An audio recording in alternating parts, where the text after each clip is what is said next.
ಓಂ ಶ್ರೀ ಗುರುಭ್ಯೋ ನಮಃ.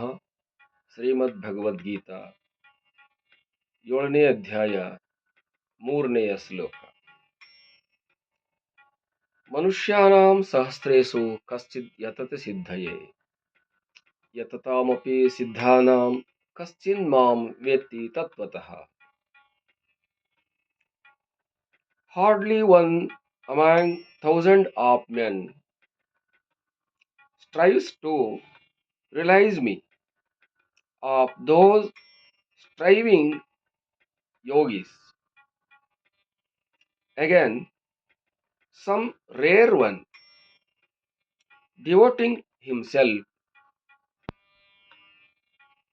exclusively to me, know me in reality.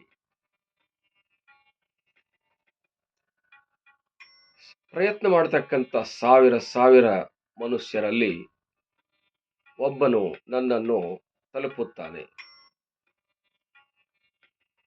ಆದರೆ ಪ್ರಯತ್ನವನ್ನ ಯಾರು ನಿಲ್ಲಿಸಬಾರದು ಅನ್ನುವಂಥ ಅಭಿಪ್ರಾಯ. ಆ ಪ್ರಯತ್ನ ಮಾಡುವವರಲ್ಲಿ 1000 ಜನರಲ್ಲಿ ನೀನೇ ಒಬ್ಬನಾಗಿರಬಹುದು ಅನ್ನುವಂಥ ಅಭಿಪ್ರಾಯ. ಹಾಗಾಗಿ ಸಾಧನೆ ಮಾಡತಕ್ಕಂಥ ಎಲ್ಲವರೂ ಕೂಡ ಸಿದ್ಧಿಯನ್ನ ಹೊಂದುತ್ತಾರೆ ಅಂತ ಹೇಳೋದಕ್ಕೆ ಬರೋದಿಲ್ಲ. ಆದರೆ ಹೇಳೋದಕ್ಕೆ ಬರೋದಿಲ್ಲ ಅಂದ ಮಾತ್ರಕ್ಕೆ ಸಾಧನೆ ಮಾಡೋದನ್ನ ನಿಲ್ಲಿಸಬಾರದು ಅನ್ನೋದು ತಾತ್ಪರ್ಯ. ಆದ್ದರಿಂದ ಸಾಧನೆ ಅನ್ನುವಂಥದ್ದು ಯಥಾ ರೀತಿ ನಡೀತಾ ಇರಬೇಕು ಅನ್ನುವಂಥ ಪ್ರಯತ್ನ. ಹಾಗಾಗಿ ಸಹಸ್ರೇಸು 1000 ಜನರಲ್ಲಿ ಕಶ್ಚಿತ್ ಯಾವನೋ ಒಬ್ಬನಿಗೆ ಸಿದ್ಧಿ ಅನ್ನುವಂಥದ್ದು ಸಾಧ್ಯವಾಗುತ್ತದೆ. ಆದರೆ ಸತತಂ ನಿತ್ಯ ನಿರಂತರವಾಗಿ ಪ್ರಯತ್ನವನ್ನು ಅವರು ಮಾಡ್ತಾನೆ ಇರಬೇಕು. ಯತತಾಮಪಿ ಸಿದ್ಧಾನಾಂ, ನಿತ್ಯ ನಿರಂತರ ಮಾಡ್ತಕ್ಕಂಥ ಪ್ರಯತ್ನದ ಬಲದಿಂದ ಅವರಿಗೆ 1000 ಜನ ಒಬ್ಬರಲ್ಲಿ ಇದು ಲಭ್ಯವಾಗುವಂಥದ್ದು. ಹಾಗಾಗಿ ನನ್ನ ಸ್ವರೂಪವನ್ನು ತಿಳಿಯುವುದು, ನನ್ನನ್ನು ಪಡೆದುಕೊಳ್ಳುವುದು, ನನ್ನನ್ನು ಹೊಂದುವುದು, ನನ್ನ ಕೂಡ ಒಡನಾಡುವುದು, ನನ್ನ ಕರುಣೆ ಆಶೀರ್ವಾದಗಳನ್ನು ಪಡೆಯುವುದು, ಅದು ಮತ್ತು ನನ್ನಿಂದ ಜ್ಞಾನೋಪದೇಶವನ್ನು ಪಡೆಯುವುದು, ಇದು ಅಷ್ಟು ಸುಲಭದ ಮಾತು ಅಲ್ಲ ಅರ್ಜುನ.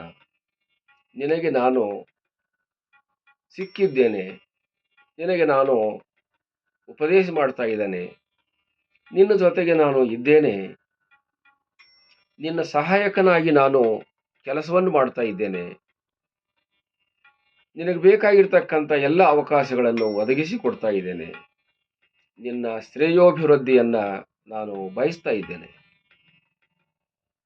ಇಷ್ಟು ಮಾತ್ರಕ್ಕೆ ನಾನು ನಿನಗೆ ಸುಲಭ ಅಂತ ತಿಳಿಯಬೇಡ. ನಾನು ಒಲಿದು ಬಂದಿರುವುದಲ್ಲದಲೇ ನಿನ್ನಿಂದ ನನ್ನನ್ನು ಒಲಿಸಿಕೊಳ್ಳಲು ಅಸಾಧ್ಯ ಅನ್ನುವಂಥ ಮಾತನ್ನ ಭಗವಂತ ಹೇಳ್ತಾ ಇದ್ದಾನೆ. ಅಂದರೆ ಪರಮಾತ್ಮನನ್ನು ನಾವು ಪ್ರಾಪ್ತಿ ಮಾಡಿಕೊಳ್ಳುವುದು ಅಷ್ಟು ಈಜಿ ಇಲ್ಲ, ಅಷ್ಟು ಸುಲಭವಿಲ್ಲ.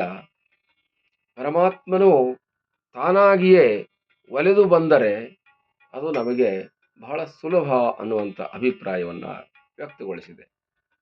ಆದ್ದರಿಂದ ಬಹಳಷ್ಟು ಜನರು ಕಠೋರ ತಪಸ್ಸನ್ನು ಮಾಡಿದಾರ, ಸಾತ್ವಿಕ ಮೊದಲಾಗಿರ್ತಕ್ಕಂಥ ಕ್ರಿಯೆಗಳನ್ನು ಮಾಡಿದಾರ. ವಿಶ್ವಾಮಿತ್ರಾದಿಗಳು 16,000 ವರ್ಷ ತಪಸ್ಸನ್ನು ಮಾಡಿದರು. 6,000 ವರ್ಷ ತಪಸ್ಸು ಮಾಡಿರ್ತಕ್ಕಂಥ ವಿಶ್ವಾಮಿತ್ರನಿಗೆ ಕೃಷ್ಣ ಪರಮಾತ್ಮ ಲಭ್ಯವಾಗಲಿಲ್ಲ. ಆದ್ದರಿಂದ ಇಂತಹ ಹೇಳ್ತಾ ಹೋದರೆ ಬಹಳ ಸಂಖ್ಯೆ ಇದೆ. ಹಾಗಿರಬೇಕಾದಾಗ ನಾನು ನಿನಗೆ ಸಹಜವಾಗಿ ಸುಲಭವಾಗಿ ಸಿಕ್ಕಿದ್ದೇನೆ, ಇದನ್ನು ನೀನು ಸದ್ಬಳಕೆ ಮಾಡಿಕೋ, ಉಪಯೋಗ ಮಾಡಿಕೋ ಅನ್ನುವಂಥ ಅಭಿಪ್ರಾಯವನ್ನು ಹೇಳ್ತಾ ಇದೆ. ಪ್ರಯತ್ನವನ್ನು ನಿಲ್ಲಿಸಬಾರದು, ಸಾಧನೆಯನ್ನು ನಿಲ್ಲಿಸಬಾರದು. ಅದು ನಿತ್ಯ ನಿರಂತರ ಗಂಗಾ ಪ್ರವಾಹದಂತೆ ಅದು ಹರಿತಾ ಇರಬೇಕು. ಸಾಧನೆ ಯಾವಾಗಲೂ ಕೂಡ ಏಕಕಾಲಕ್ಕೆ ತಕ್ಷಣವೇ ಫಲವನ್ನು ಕೊಡುವಂಥದ್ದಲ್ಲ. ಇದು ಕಾಲಾಂತರದಲ್ಲಿ ಸಿದ್ಧಿಯಾಗುವಂಥದ್ದು. ಅನೇಕ ಜನ್ಮ ಸಂಸಿದ್ಧ ತತ್ವಯಾತಿ ಪರಾಂ ಗತಿಂ ಅಂತ ಹಿಂದೆ ಹೇಳ್ಕೊಂಡು ಬಂದಿದ್ದೇವೆ. ಬಹಳ ಜನ್ಮಗಳ ಪುಣ್ಯದ ಬಲದಿಂದ ಇದು ಲಭ್ಯವಾಗುವಂಥದ್ದು. ಆದ್ದರಿಂದ ಪ್ರಯತ್ನವನ್ನು ಮಾಡುವ ಅನ್ನುವಂಥ ಅಭಿಪ್ರಾಯವನ್ನು ಇಲ್ಲಿ ಹೇಳ್ತಾ ಇದೆ. ಹರಿ ಓಂ ತತ್ಸತ್.